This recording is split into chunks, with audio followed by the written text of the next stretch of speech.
नमस्कार।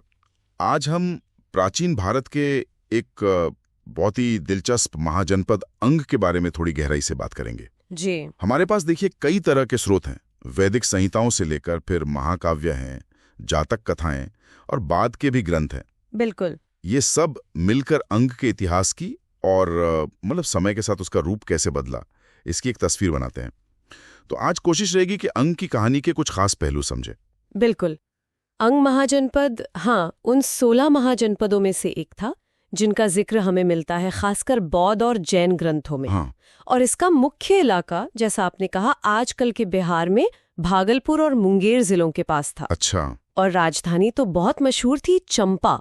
इतनी मशहूर कि महाभारत जैसे ग्रंथों में इसे मालिनी नगरी भी कहा गया है। मालिनी नगरी, हाँ, सुना है। और मजे की बात यह है कि भागलपुर शहर में आज भी एक चंपानगर नाम से मोहल्ला है, तो वो पुरानी याद जुड़ी हुई है। अरे वाह। अच्छा, अगर हम सबसे पुराने जिक्र की बात करें तो वो शायद अथर्ववेद में है। हाँ, अथर्ववेद में एक मंत्र आता है।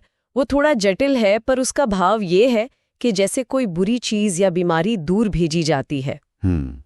उसे गंधार, मुजावत, अंग और मगध जैसे इलाकों में भेजा जा रहा है। अच्छा, तो इसका मतलब क्या हुआ? इसका मतलब ये निकलता है कि उस शुरुआती वैदिक दौर में अंग और मगध जैसे जो पूर्वी प्रदेश थे, उन्हें शायद मुख्य आर्य संस्कृति के केंद्र से कुछ बाहर या अलग समझा जाता था। हाँ, ये बात मैंने भी पढ़ी है। लेकिन ये स्थिति हमेशा ऐसी नहीं रही होगी। नहीं, बिल्कुल नहीं। महाभारत काल तक आते आते तो तस्वीर काफी बदल चुकी थी। तब तक अंग पूरी तरह से आर्य सभ्यता के प्रभाव में आ चुका था। और इसकी नींव कहते हैं राजा अंग ने रखी थी। हाँ, पौराणिक राजा अंग का नाम आता है। शायद ऐत्रीय ब्राह्मण में अंग वैरोचन का जो जिक्र है वो इन्हीं से जुड़ा हो। लेकिन अंग की कहानी में सबसे दिलचस्प मोड़ आता है मगध के साथ उसके रिश्तों में। हाँ, ये अंग मगध वाला जो एंगल है, ये बड़ा उतार चढ़ाव भरा लगता है। बिल्कुल। एक समय तो ऐसा भी था, जैसे हमें विधुर, पंडित, जातक जैसी कथाओं से पता चलता है कि अंग का दबदबा ज्यादा था। सच में? अंग का दबदबा। हाँ। उस कथा में तो मगध की राजधानी राजगृह को भी अंग देश का ही एक नगर बताया गया है। जरा सोचिए। ये तो कमाल की बात है।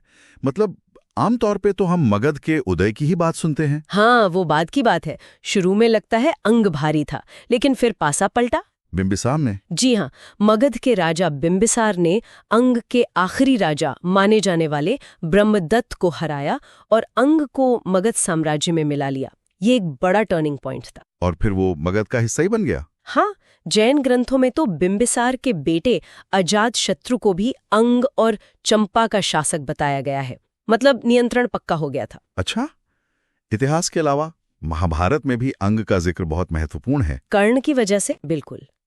कर्ण की कहानी तो सब जानते हैं, लेकिन ये बात कि जब कर्ण को प्रतियोगिता में रोका गया, तब दुर्योधन ने उसे सचमुच अंग देश का राजा घोषित किया। हाँ, ये उसे एक ऐतिहासिक आधार देता है। जी। महाभारत के शांति पर्व में श्लोक भी है, प्रीत्या ददौ सकर्णाय मालिनीम नगरमथ अंगेशु नर शार्दूल स राजासीत सपत्नेजित।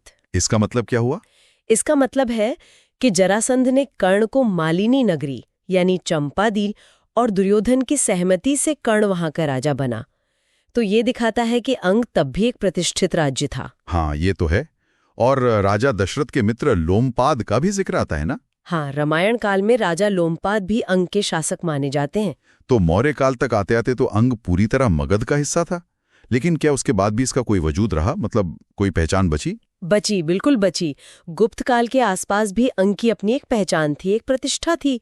देखिए, कालिदास ने रघुवंशम में, हाँ, कालिदास का जिक्र है। हाँ, तो उसमें इंदुमती स्वयंवर का जब वर्णन आता है तो मगध के राजा का परिचय कराने के ठीक बाद अंग देश के राजा का जिक्र करते। अच्छा, ये क्रम महत्वपूर्ण है। हाँ, इससे अंदाजा लगता है कि शायद गुप्त काल से ठीक पहले अंग की प्रतिष्ठा मगध के ठीक बाद, मतलब दूसरे नंबर पर रही होगी। और कालिदास ने अंग की एक और खास चीज का जिक्र किया है ना, कुछ हाथी। हाँ, और वो बहुत दिलचस्प है। कालिदास अंगराज की तारीफ में कहते हैं कि वो अपने प्रशिक्षित हाथियों के बल पर पृथ्वी पर रहते हुए भी इंद्र के समान ऐश्वर्य भोगते हैं। तो ये सिर्फ तारीफ है या इसका कोई और मतलब है? नहीं, सिर्फ तारीफ नहीं लगती। ये शायद इस बात का संकेत है कि अंग के पास बेहतरीन सैन्य संसाधन थे, खासकर युद्ध के लिए ट्रेंड हाथी। और मगध जैसे ताकतवर पड़ोसी के होते हुए ऐसी सैन्य क्षमता रखना ये उनकी ताकत दिखाता है। शायद उनके पास वन संपदा अच्छी थी। हाँ, ये हो सकता है। अच्छा, और एक थोड़ी बाद की बात, 11वीं शताब्दी के कथासरित सागर से भी कुछ पता चलता है। हाँ, उसमें एक संकेत मिलता है कि अंग देश का विस्तार शायद पूर्व में समुद्र तट तक, मतलब बंगाल की खाड़ी तक रहा होगा। समुद्र तक कैसे? क्योंकि उसमें अंग का एक नगर है विटंकपुर, उसे समुद्र के किनारे बसा बताया गया है। अब अगर ये सच है तो ये अंग के व्यापारिक महत्व को या सामरिक महत्व को और बढ़ा देता है। तो कुल मिलाकर देखें, अंग ने एक लंबा सफर तय किया। बिल्कुल।